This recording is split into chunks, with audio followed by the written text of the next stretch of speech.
Headline: Michael Saylor doesn't believe BTC is digital money.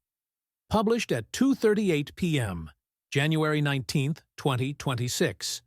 He said it on stage, in podcasts, on X, and repeated it for months. Strategy, formerly MicroStrategy, founder Michael Saylor doesn't believe Bitcoin, BTC, is digital money. Digital money, a new phrase that joins his dozens of other invented terms, doesn't seem to exist yet to any meaningful degree, in Saylor's opinion. Despite millennia of gold money, centuries of paper money, decades of fiat money, and years of digital fiat money, not to mention BTC's 17-year history, humanity is still waiting for digital money. BTC isn't digital money, but merely the basis of digital money, Saylor explained recently. Unlike BTC, which Saylor defines as digital capital, digital money will apparently derive from BTC collateralized digital credit. Digital credit, in turn, is apparently Strategy's Stretch, STRC, and similar products. Yes, in case you're following his train of thought, his explanation of digital money is also an elaborate sales pitch for STRC. Strategy tries to keep STRC trading at a $100 price peg, while paying a generous dividend of double or triple the average money market rate. He wants investment banks to buy a lot of it. According to Saylor, BTC is capital, not money. BTC capitalizes Strategy's credit creation, which can then mix with fiat and other bank reserves to collateralize digital money. Saylor has repeatedly cited this idea as not his own, but rather coming from the early Bitcoin community.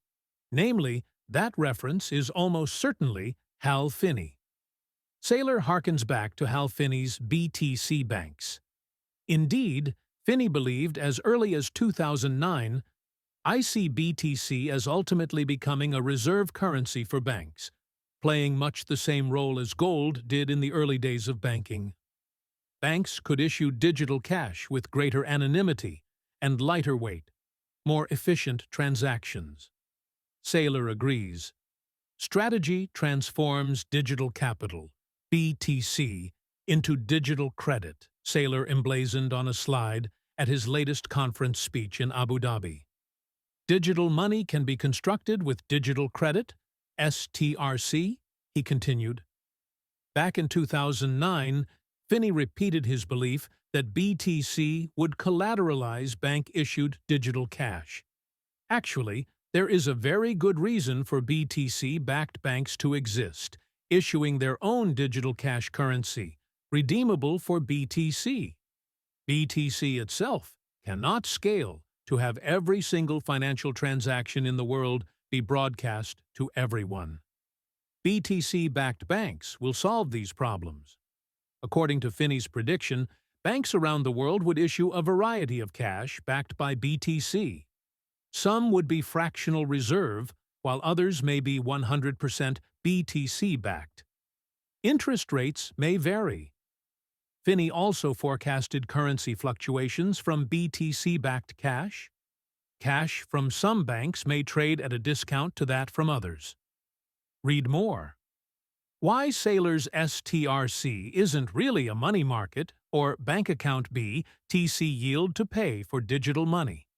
In Saylor's view, BTC is uniquely suited to collateralize money because he believes it will rally at a 30% compounded annual growth rate, CAGR, for at least the next decade and continue to appreciate forever. Indeed, Saylor published a calculator on his website that wouldn't even allow the price of BTC to decrease. As a result, in Saylor's firmly reiterated opinion, the price appreciation of BTC will easily allow him to pay dividends in excess of 10% annually to STRC shareholders and maintain STRC's $100 price peg. If BTC keeps rallying, it will pay for everything. Banks, not BTC, create money. As a result, STRC is his company's greatest feat of financial engineering to date, and his management team is laser-focused on STRC's addressable market.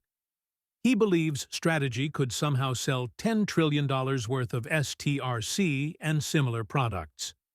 By holding assets like STRC or similar products in foreign markets like STRE or SATA, state-registered commercial banks can mix in fiat and other reserves to issue loans, which are money.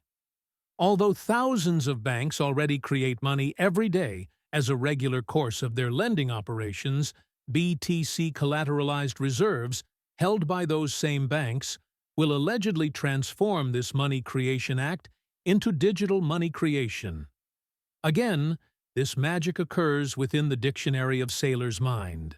Although banks may already hold any number of assets linked to the price of BTC in their reserves today, including spot ETFs or common shares of BTC minor MARA, Strategy's invention of a quasi-pegged preferred share with a variable dividend is somehow a critical step in empowering banks to create digital money. This recording is AI-generated. Get more crypto news and investigations at protos.com.